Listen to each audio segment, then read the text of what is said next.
الحمدللہ وقفا والصلاة والسلام علی سید الانبیاء اما بعد اعوذ باللہ السمیع العلیم من الشیطان الرجیم بسم اللہ الرحمن الرحیم وَلَقَدْ آتَيْنَا مُوسَى الْكِتَابَ فَلَا تَكُنْ فِي مِرْيَةٍ مِّن لِقَائِهِ وَجَعَلْنَاهُ هُدًى لِبَنِي اسرائیل، اور البتہ تحقیق ہم نے موسیٰ علیہ السلام کو کتاب دی، فَلَا تَكُنْ فِي مِرْيَةٍ مِّن لِقَائِهِ، اور اسی طرح ہم نے آپ کو بھی قرآن پاک عطا فرمایا، آپ پر نازل کیا، وَجَعَلْنَاهُ هُدًى لِبَنِي اسرائیل، اور اس کتاب یعنی تورات کو ہم نے بنی اسرائیل کے لیے باعث ہدایت بنایا۔ تو جو مکے والے تھے وہ اس بات سے انکاری تھے، وہ رسول اللہ صلی اللہ علیہ وسلم کی بھی تکذیب کرتے تھے، جھٹلاتے تھے اور کہتے تھے کہ آپ صلی اللہ علیہ وسلم پر کوئی قرآن نازل نہیں ہو رہا، بلکہ نعوذ باللہ یہ تو خود اپنے پاس سے ہی گڑھ کر لوگوں کو بیان کر دیتا ہے، سنا دیتا ہے، اور حقیقت میں کوئی قرآن نازل نہیں ہو رہا ہے۔ تو اللہ تعالیٰ نے ان کے اس دعوے کو غلط قرار دیا ہے، جھوٹا قرار دیا ہے کہ وہ غلط کہتے ہیں، بلکہ قرآن پاک اللہ تعالیٰ نے اپنے محبوب صلی اللہ علیہ وآلہ وسلم پر نازل فرمایا ہے۔ ان کا اصل مقصد یہ تھا کہ کتاب الہی کے سلسلے میں اگر لوگ مسلسل اس کا انکار نہیں کرتے تو کم از کم ان میں شک میں ضرور پڑ جائیں۔ تو اللہ تعالیٰ نے کہا کہ بندے پر خدا کی طرف سے کتاب کا نازل ہونا ایک نرالا یا انوکھا واقعہ تو نہیں ہے جو انسانی تاریخ میں آج پہلی مرتبہ پیش آیا ہے۔ اس سے پہلے متعدد انبیاء پر کتابیں نازل ہو چکی ہیں، جن میں سے مشہور ترین کتاب وہ ہے جو موسیٰ علیہ السلام کو دی گئی، لہذا اسی نوعیت کی ایک چیز آج تمہیں دی گئی ہے، یعنی کہ جس طرح ان کو تورات دی گئی تھی اسی طرح آپ کو قرآن پاک جو ہے وہ دیا گیا ہے۔ تو آخر اس میں کون سی انوکھی بات ہے جس پر خام خواہ شک کیا جائے؟ یعنی وہ کتاب جو بنی اسرائیل کے لیے رہنمائی کا ذریعہ بنائی گئی تھی، اور یہ کتاب اسی طرح تم لوگوں کے لیے رہنمائی کے لیے بھیجی گئی ہے،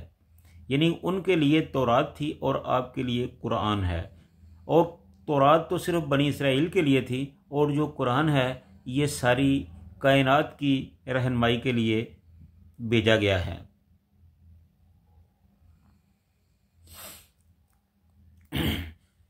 جیسا کہ آیت نمبر 3 میں بیان کیا جا چکا ہے کہ اس ارشاد کی پوری معنویت اس کے تاریخی پس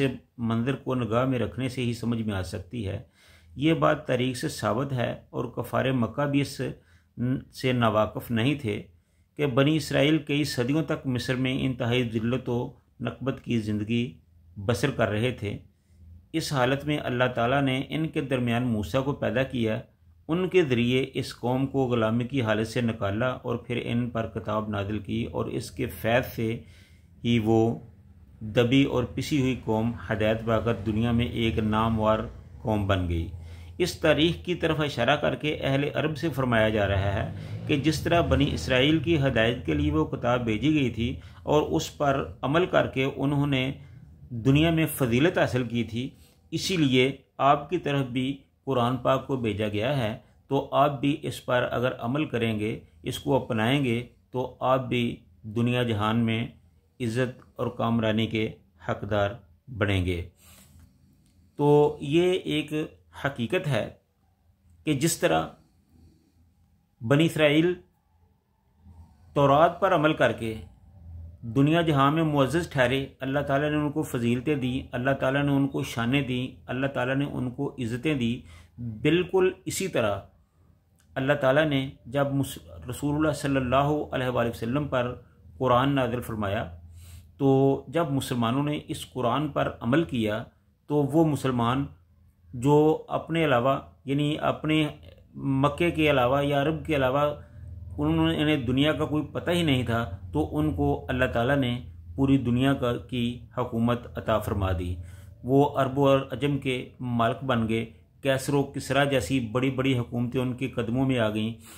دنیا کے ملکوں کے ملک انہوں نے فتح کر لیے۔ ہر طرح سے اللہ تعالیٰ نے انہیں کامیابی اور کامرانی سے نوازا۔ کہیں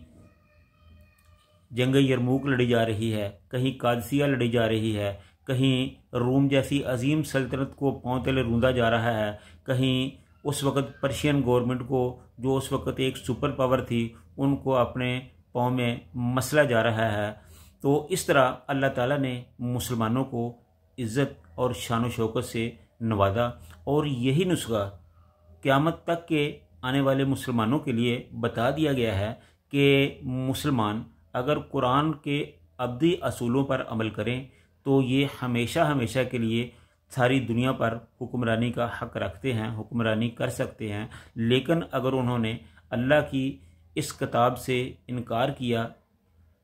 اس سے رہنمائی حاصل نہ کی، تو پھر وہ اپنے گھر میں ہی ذلیل و خوار ہو جائیں گے۔ تو آج جو امت مسلمہ کے ساتھ ہو رہا ہے، اس کی وجہ صرف اور صرف یہی ہے کہ مسلمان اسلام سے دور ہو گئے ہیں، مسلمان رسول اللہ صلی اللہ علیہ وآلہ وسلم کی لائی ہوئی شریعت سے